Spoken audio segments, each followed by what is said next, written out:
This is a podcast from comedianscomedian.com.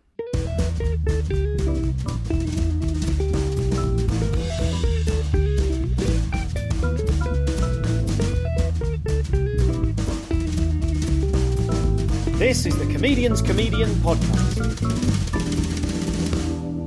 Hello there, I'm Stuart Goldsmith. Welcome to the show. Today I'm live at the Melbourne International Comedy Festival speaking with Hannah Gadsby, a brilliant act, a phenomenal joke writer, and a very, very powerful comedian performing a show here at the moment, which she's also taking to Edinburgh called Nanette. I think there's a lot of buzz about this show. It's an extraordinary piece of work. I'll tell you a bit more about it as we get into the interview. We talk about some very sensitive subjects here, and I think I had been not warned exactly. People had said to me before this recording that I would have my work cut out for me with Hannah. I really enjoyed this interview. I'm very grateful to her and to Erin, her manager, for sorting this out. So I think this ended up a really fascinating conversation. I think it takes me a little bit of time to get into the swing of it at the beginning, and you will hear that happen as you listen on. But if you're the first few minutes in and you're finding it a slightly tricksy one, stick with it. I think she's an excellent comic, and I'm really proud of this interview. So this is the wonderful Hannah Gadsby. Ladies and gentlemen, please welcome an absolute powerhouse among comedians. Give it up for Hannah Gadsby.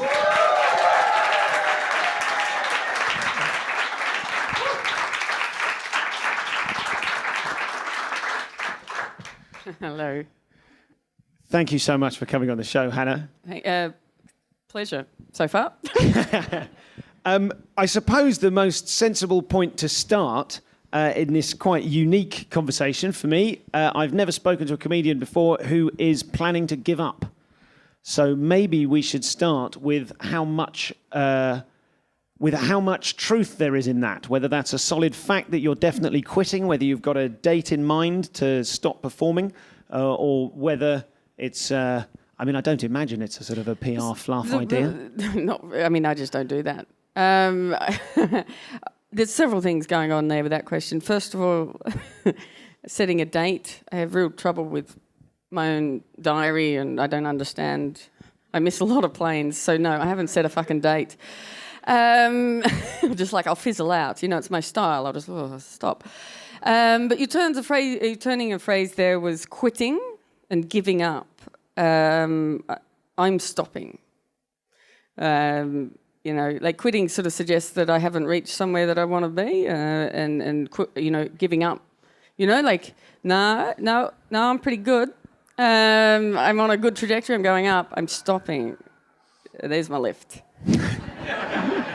That's interesting. I hadn't noticed I'd done that, because something on this show that I'm fond of saying is that people complete comedy. And I'm annoyed I didn't think to say it on this occasion, probably because I'm nervous, because it's my first question. But I think of people, when they stop comedy, I think of people as completing comedy, in the sense that perhaps they've got what they wanted from comedy. I get the impression from what you said about comedy in the past and what I've read, is that you perhaps haven't got what you want from comedy, and that part of the reason that you're stopping is due to frustration. Can you talk to us about the reasons behind that decision? I haven't put any pressure on comedy. I haven't laden it with my expectations. I don't want to blame comedy for failing me. It's done the best it can. We're all human. I just don't think it's... doesn't have a lot of... Where do you go, after a joke? What it's not much you can do with the joke. You laugh and then that's it. And I'm like, I just don't think it's very fulfilling. So it's not like I haven't got what I wanted out of it. I've done very well. And I feel like I enjoy it to a point, but then also I don't flourish performing. I don't get off stage and go, whoa, I want to do that again. I don't. I have to have a nap. I often go home and have a bath. It took me a long time to work that out as well. I used to exhaust myself and have a nervous breakdown every festival. And then I thought, if I don't mingle, I'm all right. So it's just, which is not great. It's a festival, isn't it? I'm just like, oh. So I just don't think I'm cut out for it, to be honest. So I've got all I could get out of comedy. Comedy hasn't let me down. We're just not a good match. Okay. We'll come back to this in a bit, but it strikes me that for people who don't know who you are or the sort of thing that you do, Strikes me that they perhaps wouldn't care. Well, I think if they're listening to this, they definitely care. Oh, good. Oh, cool. I didn't know that. I think that's fair to say. Thank you for caring. For people who care but might be less aware of your work, can you describe the sort of comedy you do or that you did? What kind of comic are you? I've got to finish the festival, so we're still doing it. Yeah. We'll talk about it in the present tense then for the rest of the interview. Yeah, and I've got to do Edinburgh. So it's this talk of quitting. It's like, we've got a long way to go. And I said quitting there. Gosh, what a hypocrite. I feel less bad now about me having accidentally said that at the beginning. Don't feel less bad.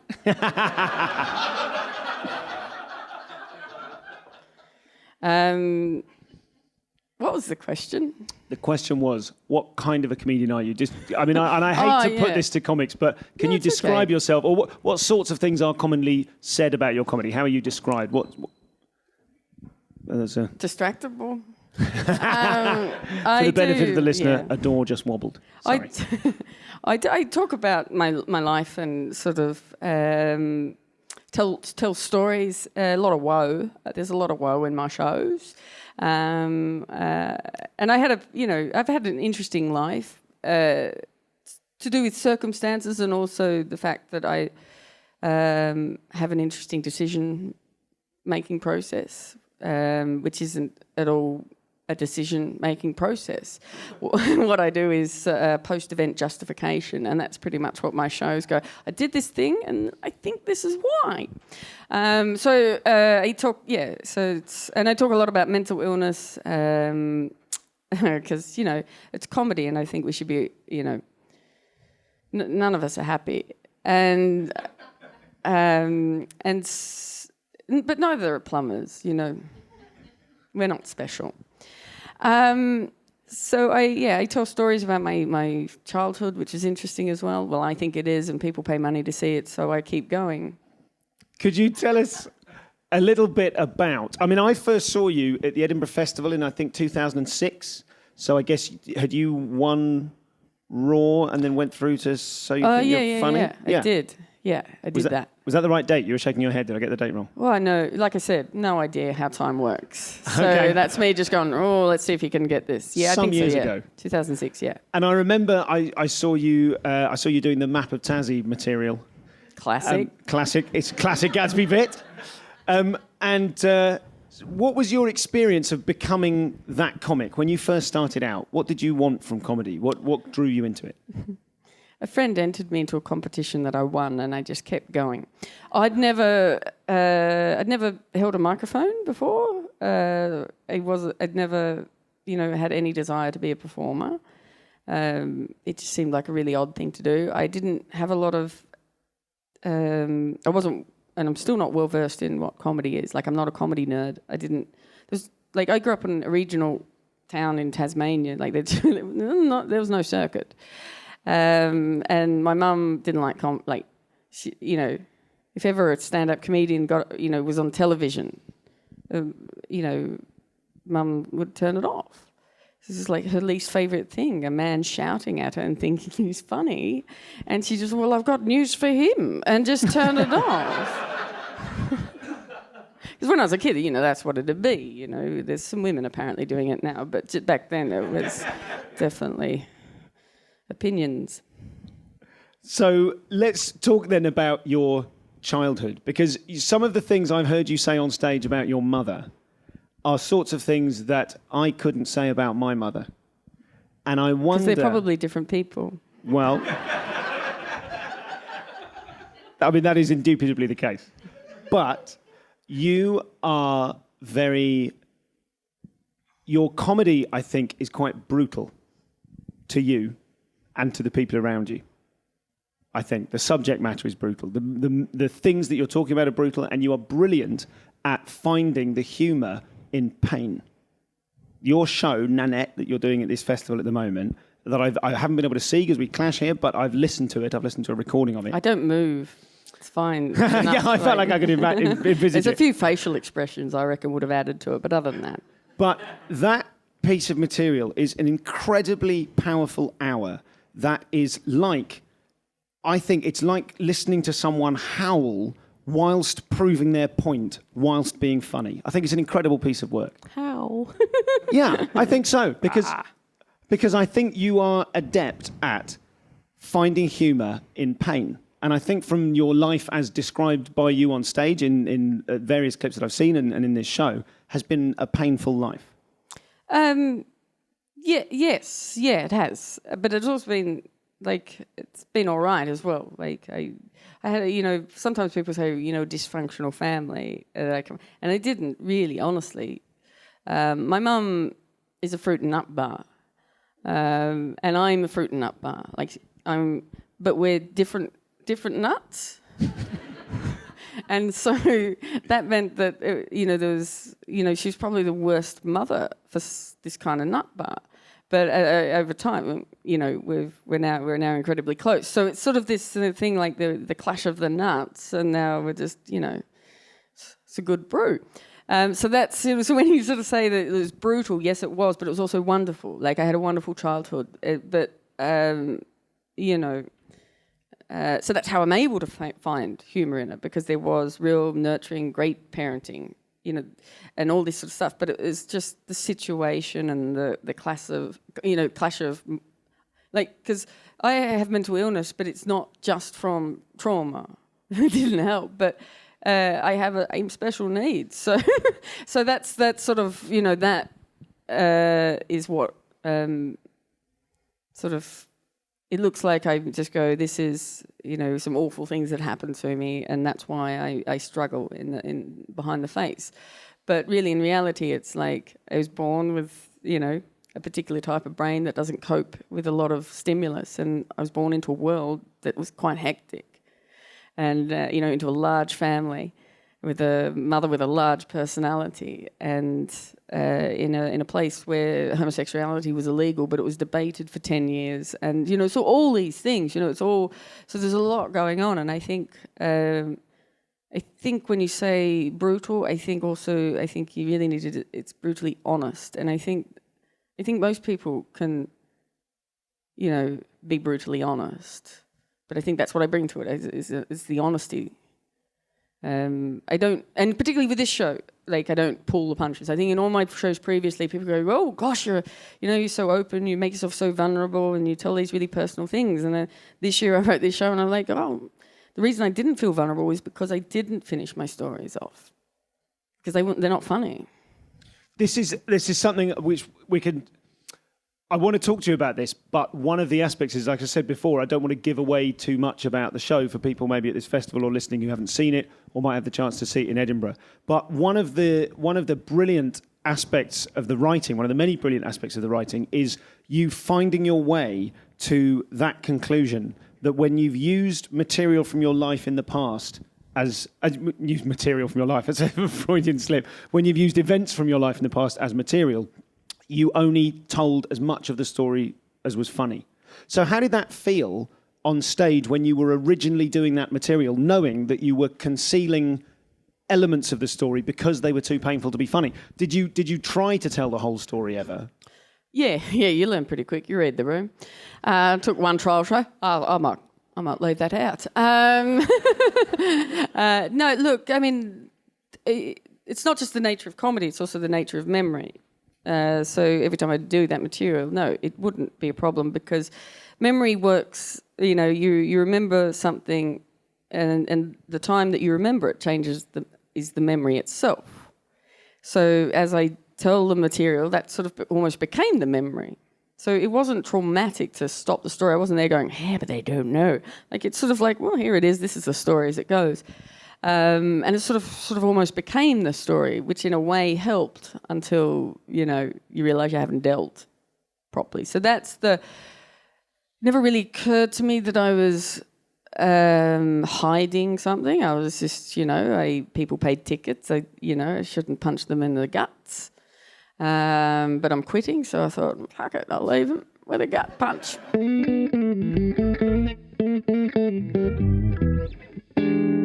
So this is Hannah, ladies and gentlemen. As I said, her show is going to be at the Edinburgh Fringe Festival. So if you're going to be at Edinburgh, then do go along and see Nanette. I'm not sure of her venue or the rest of it, but Google is your friend, of course. Or indeed Bing, or any of the other ones. What's the good, like, is it DuckDuckGo is the one that doesn't track your every move? So this is Hannah. More from her in a moment, and we will get into that. I've got a listener email, a couple of bits and bobs, and later I'll remind you at the end of the episode about the Jeremy Hardy and Joe Brand live episodes of this podcast, which are going to be happening at Soho Theatre. So I'll give you the ticket link for those at the end. Melbourne's going great. Could you do me a little favour? I did a little update where I mentioned this last week, but this is now we're back into proper episodes. Could you do me a favour? I've basically got a clip of my work at the gala that I did, and it's so difficult to get all of the stars to align in terms of writing you're happy with, a performance you're happy with, shot well, in a big room with a couple of thousand people, and the gig going really well. So I'm really proud of this little clip. I'm sharing it a lot on my Facebook comedy fan page, which is Stuart Goldsmith Comedy. So if you go to facebook.com/Stuart Goldsmith Comedy, or just search for my name on Facebook, and click like on the fan page and share that clip around the place, that would be great. Loads of you have been sharing it. I really appreciate that. It's starting to tip over into people I don't know sharing it, but to get through that initial level of it's just a couple of people you know, and break into, as it has just started to happen, people I don't know tagging other people I don't know and saying, hey, check this out. Just to kind of get above the clouds, you need to have rather more likes on the page than I currently have. There's something like 2,500 likes on it, which is a nice, a very generous and happy amount, but very grateful to everyone that's clicked like on it. But it's sort of at the same time, in the grand scheme of things, it's not very much. I haven't been prioritising it as part of any sort of social media strategy. I'm just trying to be a bit more on that now. It strikes me as this show, this podcast, my work, it's all sort of at a level now. I think when social media started to come in, I've been doing comedy long enough that I was doing it before there was social media. That's nuts. But I suppose when it started to happen, I was always a bit eggy about using it because I knew at the time I wasn't ready for the world to see me. Well, come on, we're years in now. I've really got to adjust the way I think about all of this stuff and prioritise actually making stuff discoverable. I get frequent emails from those of you telling me that who are into these things, saying, oh, you could be doing this differently, you could be tagging that differently, you could be doing this more. And a lot of the time it just batters over me. I'm going to try and turn that around now. And the first step of the way is if you could click like at Stuart Goldsmith Comedy on Facebook, or indeed go to youtube.com/ComComPod, and you can share that clip around and subscribe to that as well if you please. That's where you'll get various bits of, you'll get the audio from these episodes discoverable on YouTube, and I'll be putting stand-up clips there up there as well, as and when they happen. So do me a favour. That's one of the favours you can do me. The other, of course, is alluded to by a lovely listener, Matt, who came to see the show in Melbourne, and this is what he said about it. I'm going to read a couple of paragraphs of this email because it's so pleasing. Matt says, I just wanted to say how much I enjoyed your show on Thursday. I recently moved to Melbourne after living in the UK for 5 years and was disappointed to be leaving without actually getting a chance to see you perform. So it was great news to hear you were coming to Melbourne. Thank you, Matt. Very kind of you to say so. So good to see you actually do stand-up for the first time after listening to so many hours of the pod. I've recommended it to a bunch of people. It was genuinely one of the most well-crafted hours of stand-up I've ever seen. It was inspiring and also baffling as to how you could be producing stand-up of that quality and not be a total superstar. Screw you, Matt. I am a total superstar. But I get where you're coming from. Believe you me, Matt, I'm also baffled. He says, surely only a matter of time now. I will continue to give you my £2 a month donation even when you're selling out Wembley, just for old time's sake. And I don't know if this is deliberate, but he spelled it Wembley as if it's being chanted. So that is very kind of you, Matt, on all levels. If you would like to join Matt in subscribing with a £2 a month donation, or indeed a one-off donation of, for example, 20 quid, or whatever you think is appropriate, you can do that at comedianscomedian.com/donate, and you can follow everything I'm up to via various pages at comedianscomedian.com/extras. You can download extra material from various episodes, /shop. You can get hold of a couple of my stand-up comedy albums, which are also brilliantly crafted and will baffle you as to why I am not even more of a global superstar than I am, as well as download downloading some free bits and bobs there as well. So head to comedianscomedian.com for all of that stuff. Yes, I'll talk to you a little bit more about Jeremy Hardy and Joe Brand coming up to titans of the UK comedy circuit at the end of this episode. But for now, that's all I'm going to tell you. If you are in Melbourne, do get yourself to see Nanette, and do come along and see my show, Compared to What, which is every night but Monday at the Greek Centre. Details from comedyfestival.com.au. Let's get back to this conversation with Hannah Gadsby.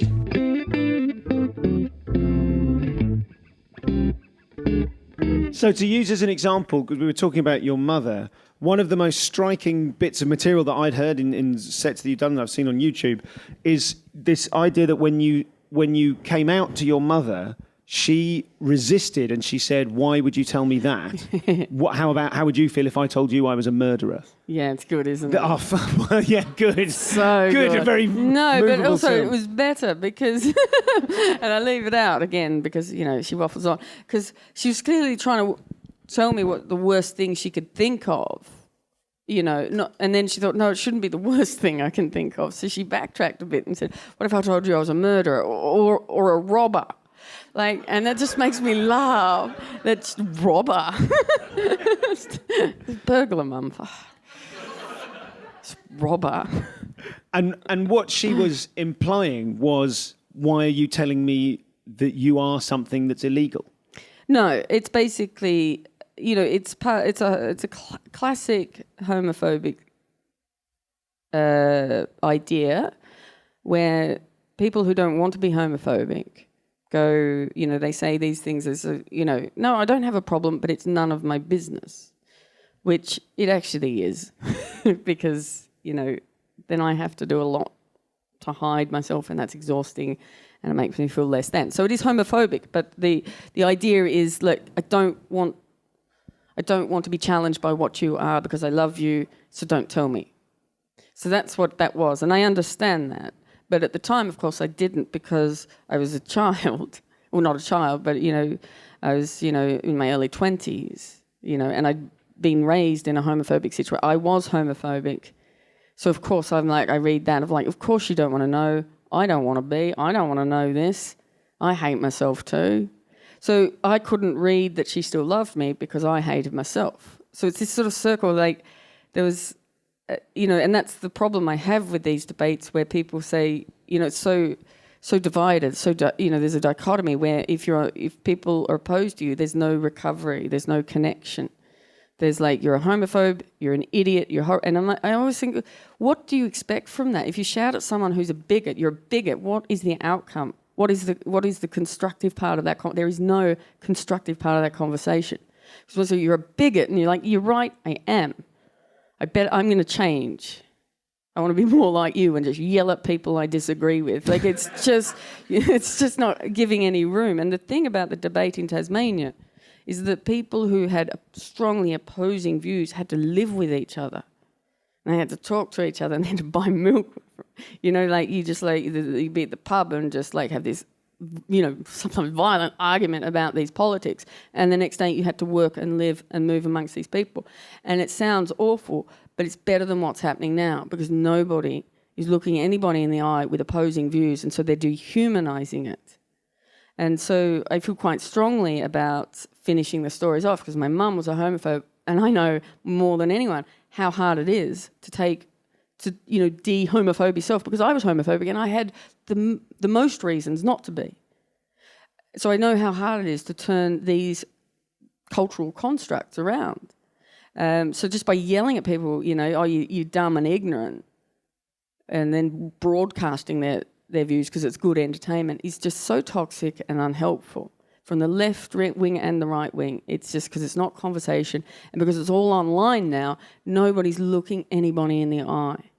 And now the story we can get from Tasmania is that's what happened. People had this horrific, and it was horrific as a child to witness it because it did so much damage to me. But in the end, we have the best human right protection laws in Australia now. We have the best attitude toward gay rights because we did it as a community, a small island, a community, and then people went through this trauma and thought, we don't want to do that again. But nobody hears that story about Tasmania because they're too busy going, gosh, weren't they backwards? Weren't they inbred? And that's all I ever heard as a kid, is like Tasmanians are dumb and stupid and ignorant. But they're just like the dream hipsters now. Like I grew up, I ate organic vegetables that my dad grew. He had a beard. Mum made all of our clothes. Like, fuck them. It's called being poor, you pricks. And we were good people. Like, and my parents gave me absolutely no reason to doubt their love and their consistency and structure as parents, except for that one thing. And that devastated us. Like, that almost tore us apart. And that's not our fault. That's the conversation that the culture put up, the world around it. And we survived it. And that, that's just like, that's actually a really important story to tell. And comedy doesn't give the room for that story because look how earnest it is. But you know what? Fuck it. Because it's a positive story. It gives room for people to imagine, like, I would rather, slowly adjust and learn. But there's just shut down. There's call-out culture. People shut people down. I'm not going to listen to you. That word you used was transphobic. That word you used was homophobic. It's like, yes. But everyone's just, people are reactive and they shut down listening because people make mistakes. People do make mistakes because that's the only way you learn.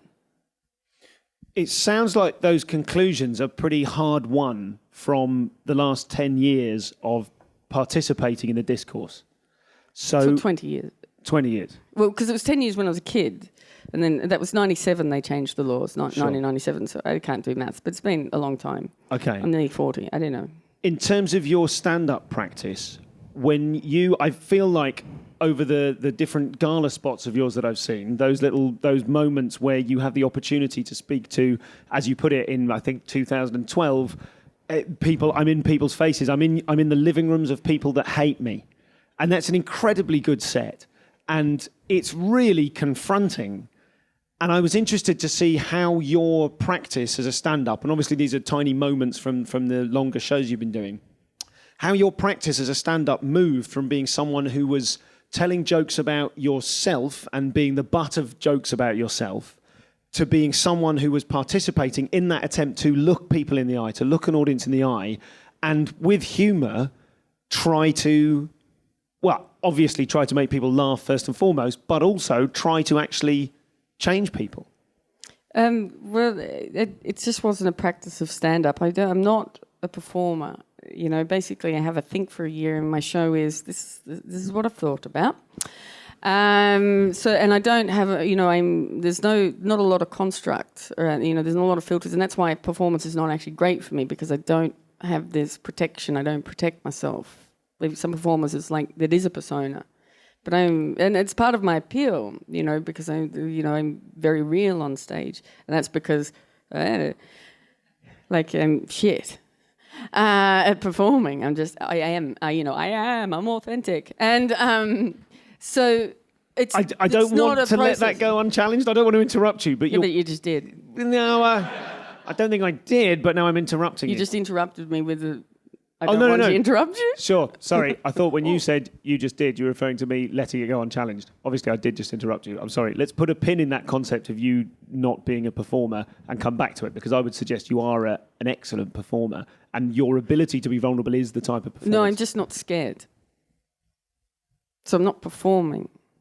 I'm not going, I'm just, I don't give a shit. Like, there's nothing an audience can do or say to me that hasn't been done to me more violently or more humanely. I'm not scared. That's what it is. And I speak very softly, so I find the microphone quite helpful as well. But my practice of stand-up basically has just evolved because I've evolved. Because I found,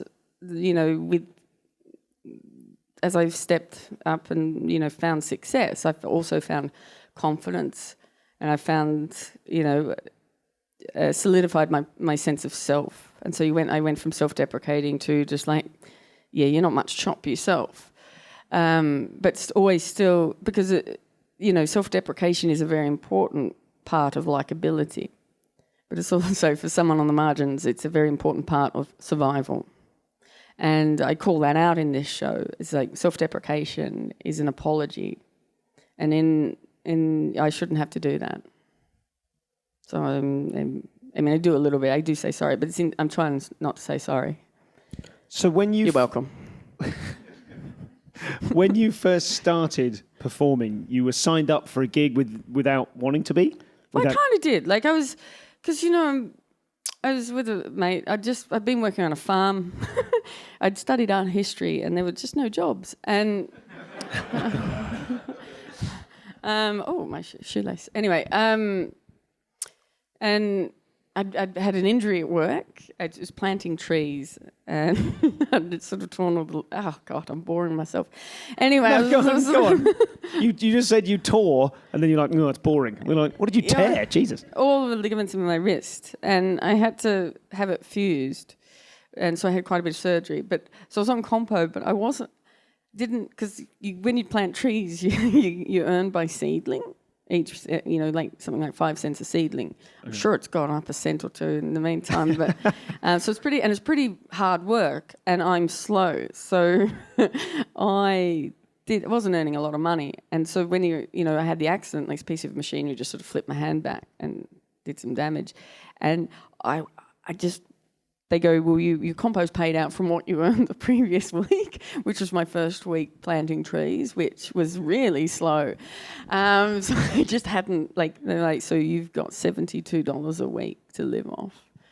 And I'm like, that's not a lot. And I'm not great at budgets at the best of time. So I was practically homeless. Because it was a farm job, itinerant. I was living in a tent, waiting for surgery. Jesus. And I'd forgotten. And at that stage, and this is what's really interesting about it, because at that stage I was still sort of drifting apart from my family. Just going, and that's the internalized homophobia I'm talking about. So I had a family, and they're all good. They're on, they're starting their family. They're good, solid citizens. They're what they'd call real Australia. And I didn't think to reach out to them. And then that was what pushed me. And it was like, and I said, I finally rang my sister and said, I'm having a bit of trouble. And so she sort of after I had the surgery, and so I went and lived with her. And I was just hanging out with an old mate in a pub and just making him laugh, because my life was shit. I'd just been done for shoplifting, but I hadn't shoplifted. I was just behaving so suspiciously in the supermarket. Because I'd just been picking stuff up and going, I don't know, putting it down, but not in the spot, just walking around going, no, I don't need that, and then putting it down over there. And they're like, and so that's where I was in life. And it was just, so he's just like, fuck, you're funny, you need to broaden your audience. He entered me into Raw, and I just kind of went on to win it.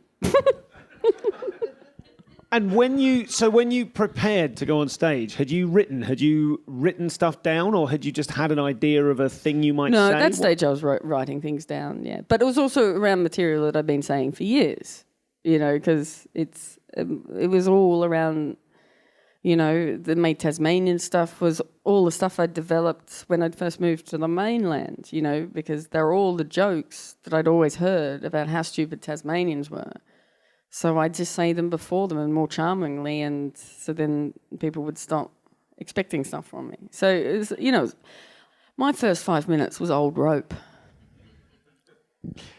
When did you first feel like you were onto something? Was it the first gig? Did you feel like this could be an important part of my life? How early on did that? No, I think it's really hard for me to probably assess it honestly, because often I have to remind myself just how unable I was to think about my future. And that's I did, because that, my self-esteem was so low that I thought I don't have a future. So it wasn't like, I'm onto something, could be my thing. It's like, well, I'll do that again. And it was probably, I think it's when I got representation that I thought, oh, this feels better. I think I'll do, this is what I'll do. And do you feel, or did you feel, more powerful on stage or more vulnerable on Neither. stage? I felt connected To the world, other people. Because, I was very disconnected because it's like, as you'd imagine, I don't think I have to explain that. So to be in a room full of people and say something and they respond, I felt connected. So I wouldn't put it to any plus or minus, like powerful or vulnerable. It was actually, I felt like part of the world, I think, which I guess that made me more, I wouldn't use the word powerful, but it was good. It was a nice feeling. And did you feel more connected the more laughter you got? Was there a sort of scale like that? Or did you feel the simple act of speaking to people, like when you had a good gig, what metric would make it good for you? Oh, people laughing meant that they liked me. Like people don't, you don't laugh at people. Well, you do, but not in, that's school. But yeah, so it is like the laughter is the measure, but also it's the respect, because I've always been someone who uses silence in the show, and also so I use that also. That's a measure of respect when people can hold my pauses and give me the respect, to wait it. And it's respect and trust. So also it's the quality of the silences that I wanted was also part of what I valued. And what you said before about not being a good performer, you must recognise that you have an ability to perform. Yeah, absolutely. But it's not like you have no idea how casual I am before I walk on stage. Like it's just there's no change from when I walk on and off. Like it's, and I'm not saying it's like, how cool am I? Like I am aware that it's weird. And I feel, sometimes I've pretended to be nervous. Talk to me about that. To who? For whom? You talk about the galas, backstage, there's all these comics just going, oh, and I'm like, yeah. I'm dead inside.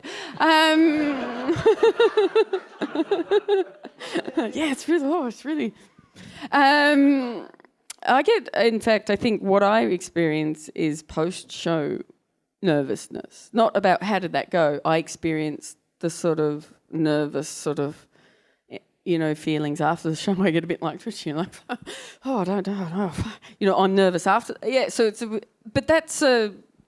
that's a life lived under stress. So clearly my central nervous system is a bit,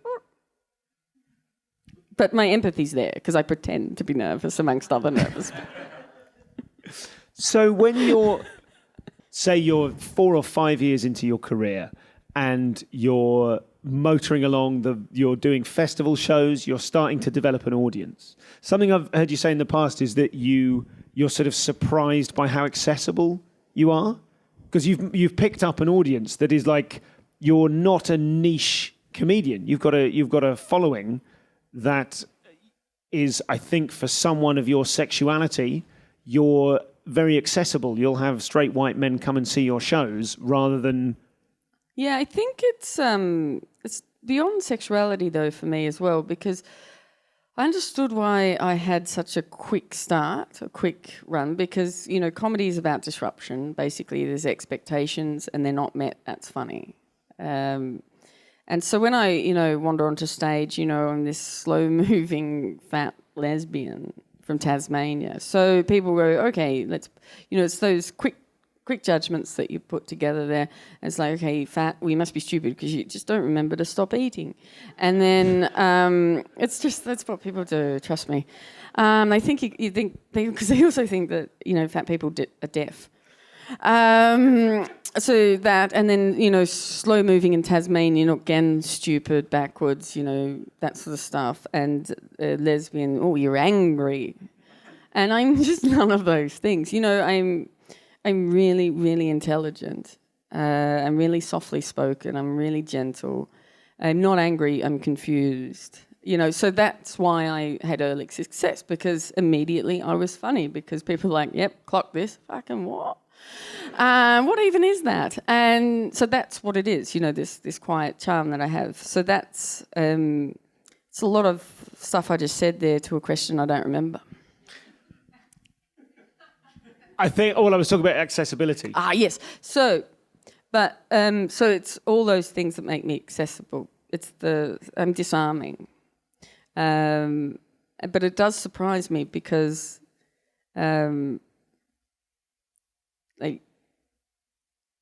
the more I've gone on, the less punches I pull, and I do, and I have been sort of, I was once back in Tasmania, and two things happened in the same, within a matter of days that sort of just confused me, but that often happens for different reasons. But one guy in a pub just started, doing, sort of really having a go at me for, not being properly feminine.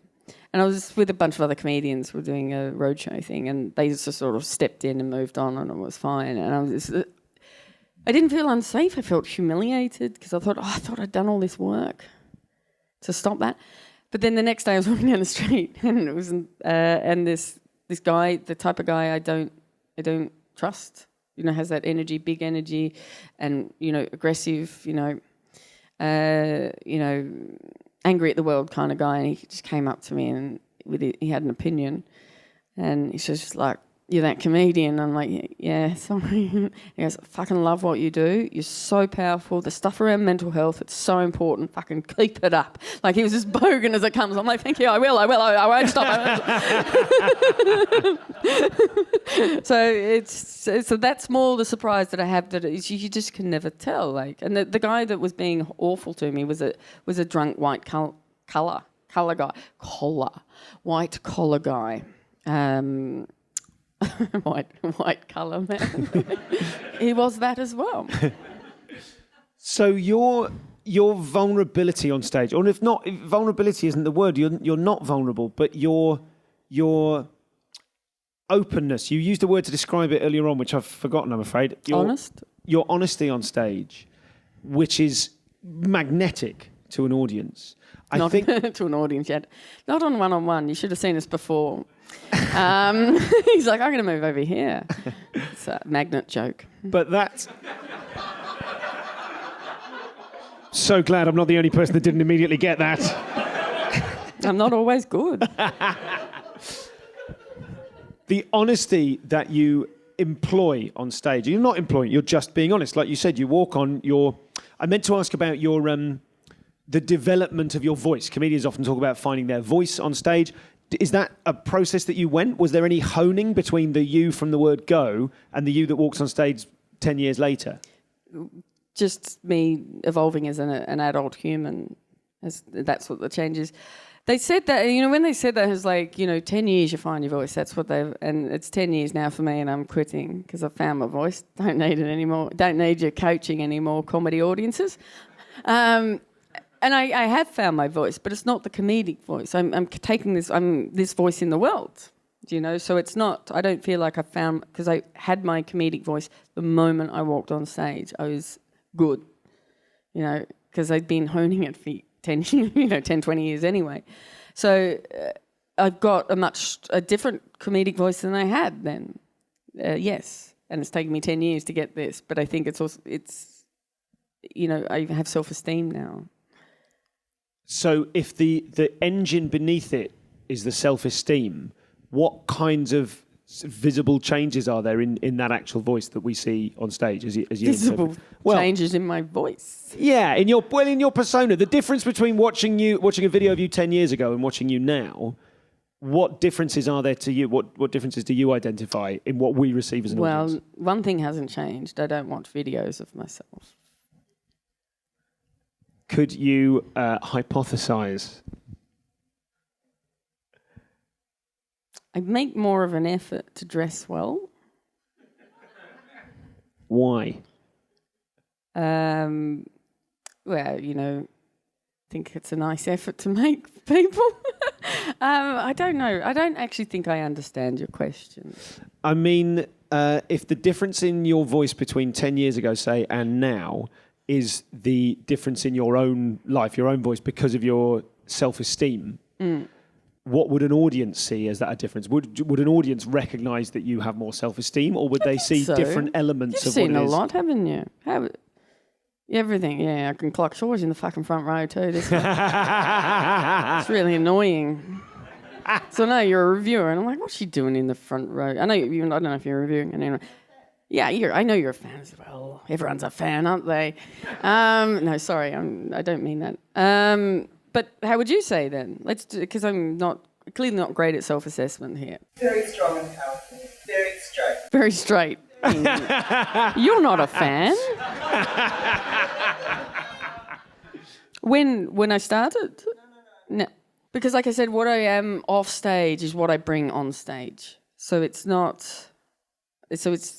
like, I just don't think I have an answer beyond like I have more confidence. But you can't I'm not a different person.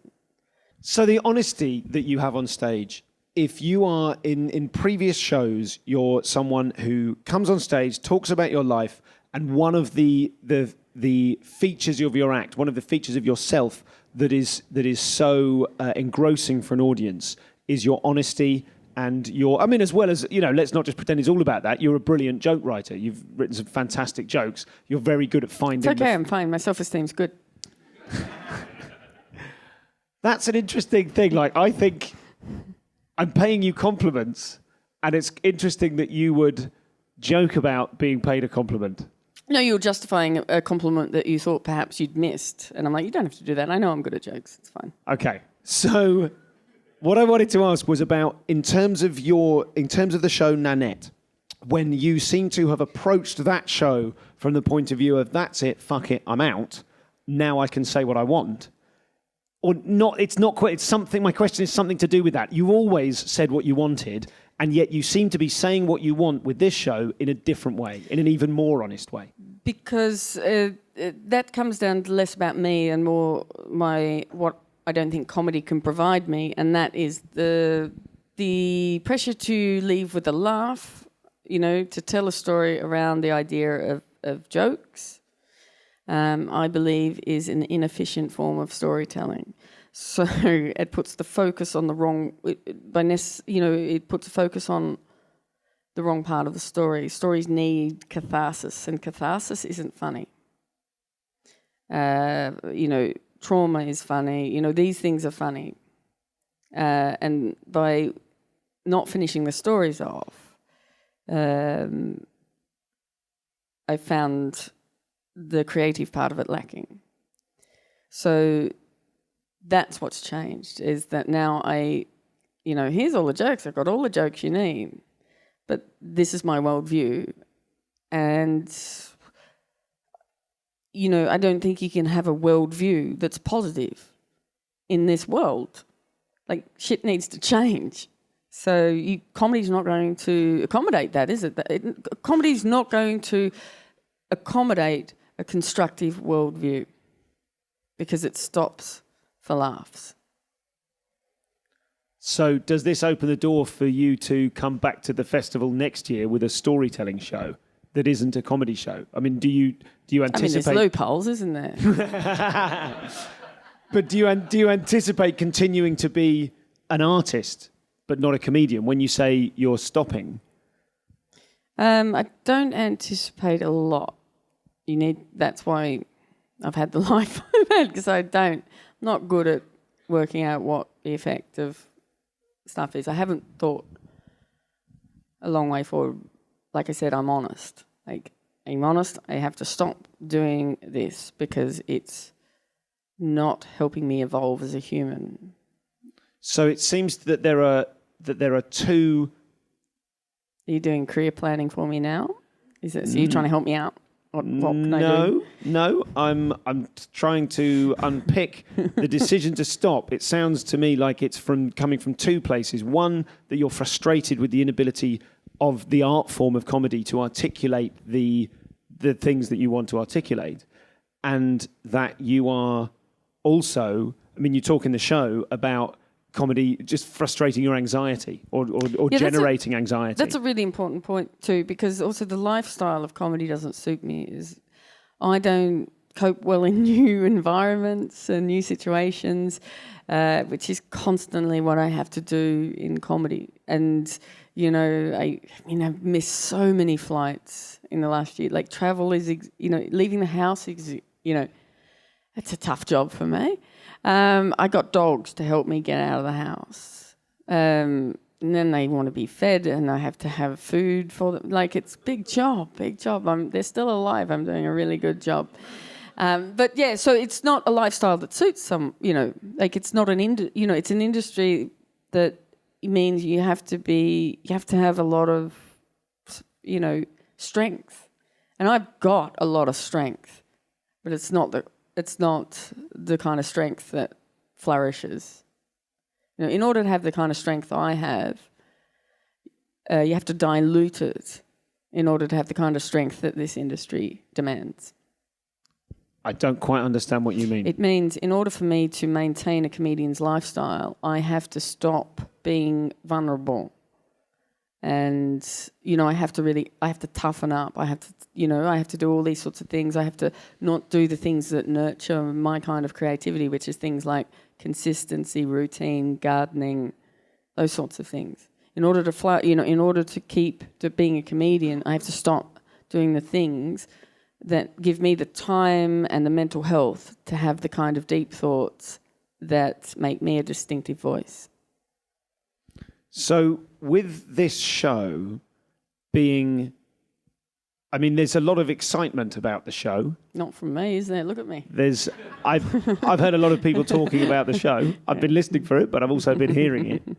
And if this show, where you have kind of said goodbye to comedy, if that has given you, or has that given you, has it been enjoyable to make this show, given that it's all like all bets are off, you're out as soon as this is done? What's that aspect of the creative process like, knowing that you don't need to write one next year? This is all you need to say. Look, I'll be perfectly honest, it started out as a theatrical device that I very quickly committed to because I realised it was the right...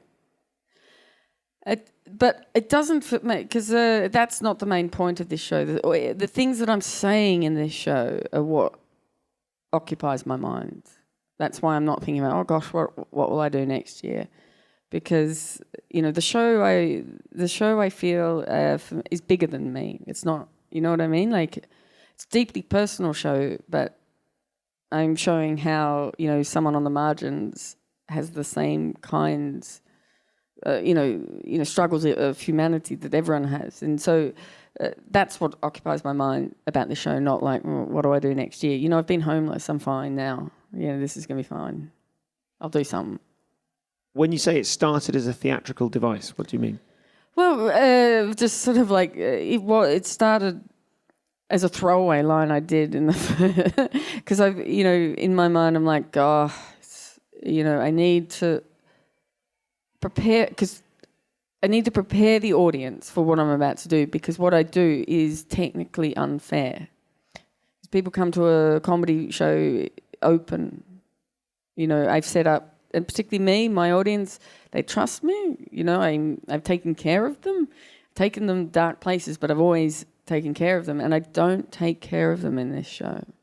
So it started off as a theatrical device to sort of, at the top of the show, set it up as that. It's like, it's to, so don't, I know this is not right.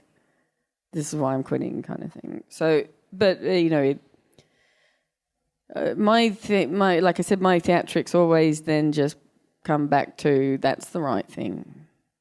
So when you've heard yourself saying, I'm stopping, yeah, that confirmed it for you. It felt good to say that. Yeah. Felt real good. So if this show, at which you as a person who functions through honesty and vulnerability, as a performer who functions through honesty and vulnerability, if this is your most honest and vulnerable show, if this becomes your most successful show, when you do this at Edinburgh, when you do it here, if you start to win awards for it, if people go nuts for it, will that kind of confirm to you that you've done the right thing by stopping? Or will that make you think, you maybe actually approaching a creative process with the attitude of this doesn't matter because I'm stopping is a really creative way for you to work? Well, I think there's two thoughts come to mind. First of all, it'll just confirm that I've made the right decision because it's, people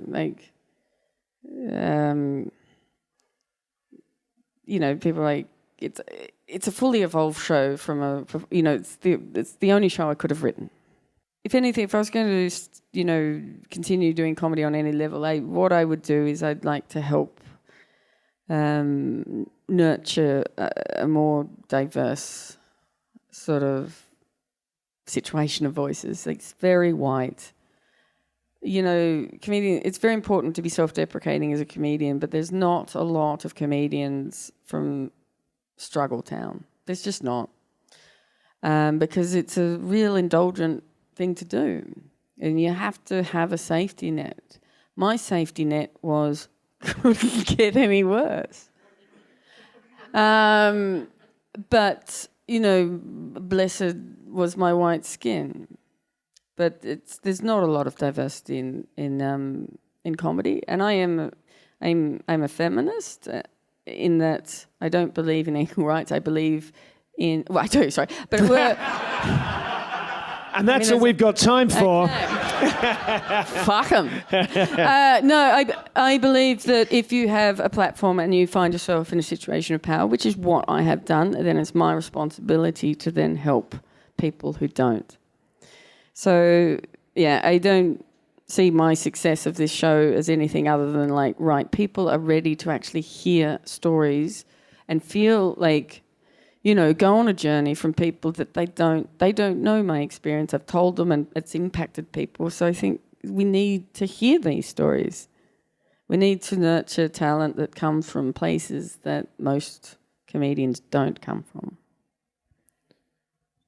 Does your... I hate my that. What a wanker. But yeah, I'll keep that in. But, How would you go about that? What sort of thing when you're talking about nurturing diversity? I touch them. Look, I don't know, but it's just I believe that there are people with talents that could connect with my voice, that can create platforms. I can't do anything on my own. I'm really bad at stuff, but I have really good ideas. So I guess that's what's going to have to happen. I don't know how that happens, but, it has to happen. And I do my best to help it. Something I didn't ask you before. Are you okay if Gadsby. Are you okay to field a couple of questions from the audience? Yes.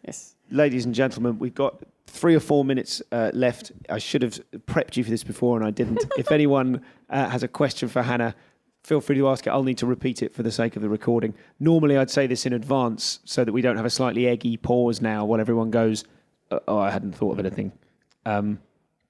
So I'll ask another question while you have a quick thought and then we can fractionally overrun. How's that? Does your art meet your ideals? My microphone just met my face there. Is that a no? Oh, sorry. No, because I'm constantly reassessing, always assessing my ideals and things. So I feel like, it's given it a nudge. I don't know. Are you satisfied with this show? Does this show say everything that you want this show to say? Absolutely. I'm really, really satisfied with it. I'm really proud of this show. It must be, I would imagine, a painful process to perform the show every night. Yes and no, because it is. I have to really look after myself. I have to really make sure that I take care of myself in this show because I don't manipulate the audience. I feel all of it on stage as it happens. But like what I said earlier, what I found as a wonderful thing about being on stage and performing is that it is connecting me to the world. And what performing this show has done is, me revealing these really traumatic moments that have just either isolated me or perpetuated my isolation. I'm now saying on stage in a form of connection. And so that's actually a really wonderful, empowering thing to do for myself. But basically, it's really advanced therapy. But also from all the, responses I've got from people, like I said, it's bigger than me. Like I'm saying things to people who are, their own experiences. They're not heard. And then, they don't, like, some of them said, I didn't realise that's what I thought, but that's what I thought. That's how I feel, so, no, like I said, the fact that it is connecting me and I hear, I get messages from people who've, had similar isolation issues. That's like, it's good. It's good. It's made me feel, not like powerful is a weird word, but it's made me feel like I'm being constructive, and I feel proud of that. Thank you. That's kind of an excellent place to end, and we have now literally we've got a 1 minute. Question, don't we? If anyone has a question, it sort of would be better if no one had. Sorry, I'm joking. Go ahead. Just a quick one. You said you'll be stopping comedy. Will you be continuing acting? Well, that again is I'm not acting when I act. You referring to Please Like Me? Yeah, I'll remind you, I played a fat, depressed lesbian called Hannah. There's not a lot of roles out there. I didn't even get like a walk-on spot on Wentworth. Like, they're not...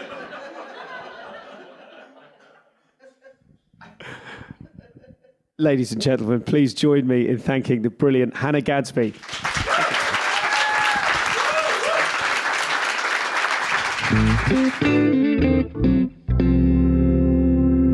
So that was Hannah. I enjoyed that enormously. That wasn't the easiest interview I've ever done, not just due to the complexity of some of the material, the emotional weight of some of the things we were talking about. I think I was on the back foot for a lot of that interview, as you probably heard, but I'm really proud of it. I think we got some really good, substantial stuff out of that. So thank you very much to Hannah for coming along. Thanks to everyone here at Live Nation as well. I'll do a proper, when I finish the run proper, I'll do a proper thank you shout out. But thanks for Tom to coming along, Gabe who teched that episode, Daryl as ever who's putting it together for us, and also a celebrity comedian pal of mine who was in the room. Thanks to you. Also coming up at Soho Theatre on the 8th of May when I'm back in the UK after only another 2 weeks from now. I'll be back. It seems nuts if we survive the journey back and jet lag baby stage 2. 8th of May is Jeremy Hardy and the 5th of June is Joe Brand. Those will conclude the run of live podcasts at the Soho Theatre. You can get your tickets for those at sohotheatre.com and you can get a cheeky discount if you use the code phrase VERA. Capital letters VERA. That's all of that stuff. Stick around for the post-amble if you like. And look, here's a cheeky little ad at the end, which I don't normally do unless it's the right product and the right wodge of cash. I've done only 4, I think, proper. This isn't a paid one. This is a favour to a pal whose name you won't know, but whose voice you'll be intimately familiar with. The lady who says this is a podcast from comedianscomedian.com at the end of every one of these episodes, at the beginning of every one of these episodes, almost everyone, not all of them in the early days, is my lovely friend Kim, and her brother Rob is doing a Kickstarter for a watchmaking business. It's called Clock, K-L-O-K. Have a look at Kickstarter if you're a Kickstarter person. These are really nicely designed watches. They look great. I haven't been given one. I'm just doing Kim a favour basically by telling you about this, but I've looked at it and they do genuinely look fantastic. So if you would like, if you're a Kickstarter fan, if you're one of those Kickstarter account people that like to help other people make things happen, this looks like it's worth your time. KLOK, Clock Watches on Kickstarter. Have a little search of that. That's all from the episode proper. If you stick around for the post-amble, I will talk to you in just a moment. Bye for now. Oh, hello everybody. I feel like it's been a good few weeks since I did a proper post-amble. I'm not going to go on forever, but there's a couple of things I wanted to talk about. I think what I do normally in this bit is talk about anything I'm struggling with, and the truth is, it's all going pretty well at the moment, as you can imagine. I mean, I don't know if you picked up from last week's mini pod. I won Best New Show at the Leicester Comedy Festival for the show that I'm taking to Edinburgh this year. It's not all officially... well, the show itself isn't finished, as you'll remember. That was Leicester. That was, what was it, February or something? So it was a new stuff from Notes with loads of bits and bobs, and all of the stuff is now better. I've been running it in at odd little spots and stuff at Melbourne, and of course, if you come to see the live tour, which, oh God, I haven't even mentioned that again. I'll tell you a bit more about that in a sec. If you're coming to see the live tour, if you've seen that before I left for Australia, you will have seen in the second half, often, if there was the opportunity for a second half, it's that stuff. So all of the stuff about the manticore and the food pouches and swimming, teleporting across the room, even that bit that I've only did it in Bristol and in Leeds about the bit when you use your hand to close the eyes of a corpse in a film. That bit, Jesus Christ, that took the roof off a gig last night. So that wasn't even in the preview in Leicester. So I mean, I'm so thrilled that a show in the kind of mid stages of creation. And if you remember, sort of September, October last year, I was talking to you about how, as a test, I was going to try to not write any new jokes September to December or September to November, but make a note of everything I thought funny, but put no pressure on myself to write. And then in November, I did Hell Week and did that crazy kind of like just writing all day, a new show, writing all day, refine it, writing all day, refine it. It only ended up being 3 shows, but I threw myself into them. Of course, lovely Kate Webster came to see everyone, as did a motley crew of between 30 and 50 people a night. The plan there was to see if I could change the way I work so that rather than living each year under the yoke of desperately having to or procrastinating from writing an Edinburgh show, the plan was to try and not write, let the brain percolate, make notes as you go, commit to that, and then suddenly, bang, draft it all. Rehearse. Take your foot off the gas again. Just go back to living a life. I've got to do this now. I've got a baby. This is the struggle, right? You know, you're trying to live as creative a life as pre-Boutros. And blow me down, I went and won. I mean, you know my feelings about nominations and awards and reviews. Listen, there's the only reviewers that matter are the people in the show every day and what they think about it. And even if we're going to get proper zen about it, they don't matter. It's you're doing it for the thing itself. So, nonetheless, I did bloody win a thing, which is not to be sneezed at. I'm excited about that. But that is a ringing endorsement of the new way of working. So I'm really pleased I kind of took that risk. I think it's really borne fruit. I think, is that a phrase, borne fruit? It bears fruit? It has recently borne. Yeah, that's right. So basically it seems to have worked. I'm really, really excited about that. When I get back to the UK in a couple of 3 weeks' time, I will be back on tour. I'll be in Aldershot. I haven't made a list of these, so I'm going to quickly flick to some sort of calendar app to try and see them. But I get back. Aldershot is on the 26th of April. That's selling really well. I hope that one will sell out. I'm going to be at the Secret Welsh Comedy Festival with an award-winning new material show, no less, and a special episode of Redacted, which won't be an episode. It'll be a non-recorded thing. So if you're at the Secret Welsh one, do jump in on that. And then I'm going to be in Northampton on the 5th of May, Cambridge on the 6th. I know this is a post-app, but I've just remembered that I've got to tell you this stuff. Sheffield, I'm going to be at the Lescar on the 11th. That's going to be glorious. Then I'm going on my stag do. And one day after my stag do, I'm on tour in Cardiff at Chapter on the 16th, and then I'm around and about. I'm looking after the Boyle weekend while my missus goes on her hen do, and I had to bin a weekend at a fantastic comedy club to do that, but it is important that it is not all about me. And then on the 26th of May, I'm on tour in Hemel at the theatre. Is it the Clock? That's Milton Keynes, isn't it? What's it called in Hemel? The old town hall in Hemel. Brilliant. Played it last year. Fab. Then I'm at Warwick Arts Centre, which is a proper homecoming gig. If you knew me in the Midlands back in the day, I'm at Warwick Arts Centre on the 27th of June. And then it's that week of Soho Theatre. It's the tour from the 29th. I hope these dates all fit up because I'm in Australia and my clock's shifted forward by 12 hours. But I think I'm telling you the right dates. Basically, if you recognise the name of the town and you're near the town, go and check out the dates at comedianscomedian.com/tour. And then it's the week at Soho Theatre. So that's all still very much happening, and not at Soho, but at most of those other dates I mentioned. In the second half, you'll be able to see that award-winning new material Cockabout, which I now hopefully don't screw up by getting precious about what the stuff was that won the thing. This is how you can trip yourself up. It's my second festival here with a baby. It's my second festival with a baby. Obviously, the Boutros was around for Edinburgh last year. And I'm seeing like a record low number of other things. I mean, partly that's because the way Melbourne works is shows are only in the evenings, really.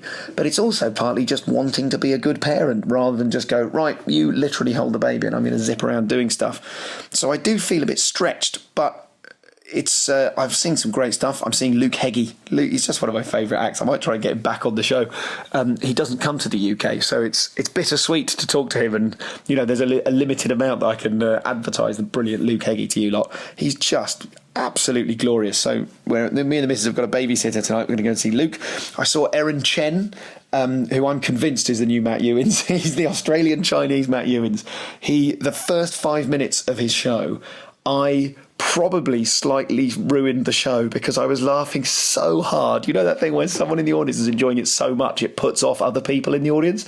As a comedian, it's a nightmare to deal with because you can't tell someone to laugh less hard, but at the same time I can always smell like a ripple of the rest of the crowd going, it's not that funny, and then going off the show. I don't know if I did that. My point is simply that, Jesus Christ, I was crying laughing for the first 5 minutes of that show, and there was some brilliant stuff throughout it, but holy hell, what an opener. So I'm seeing stuff. I saw Tom Walker. He was fantastic. Luke tonight. I'm going to try. I've seen Auntie Donna. You don't need me to tell you about Auntie Donna. They're going to be they're officially now the second live podcast here on the 22nd of April. So if you are in Melbourne, get your tickets for them. That's sort of all of it, really. I don't need to bang on any more than I have already. But I really enjoyed that. I really was affected by Hannah Gadsby's show. I think she's going to storm Edinburgh this year, and you should get in quick. It's just one of those pieces of work where, a bit like Richard Gadd's show last year, when everyone just suddenly went, holy hell, and it feels like it explores the form, or it does something with the form in a different way. So check out Nanette. Come and see the remainder of the tour if you're listening in the UK. If you are here in Melbourne, as I am right now, come and see Auntie Donna at the Town Hall at 4:30 on the live podcast on the 22nd of April. And do come along to Compared to What. You can be like listener Matt, or you can be like Nikolai, who gave me a superb secret donation after the show. And someone else gave me a little the inverted commas virtual merch donations we're doing. That's what the new system is called. The cool thing he said was, get yourself an egg. Eggs are very dear to my heart, and I was very pleased to get myself an egg. I think I did actually use that money to get myself an egg and some smashed avo the next day. So listen, guys, it's all going gloriously well. I could always do with more people in here. Comedy will keep you humble when you come to a new festival and you're like, hey, I don't know anyone really. So thanks to the ComCom fans who've been coming along to the show, and thanks to everyone who's been taking a punt on it. If you have seen the show here and enjoyed it, please do tell your friends and send people along. I'm having a whale of a time, and it's nice to share that with as many folk as possible and hopefully get invited back. That's all from now. That's all from now. I mean, that's technically accurate malapropism, right? That's all from now. God, make me one with everything.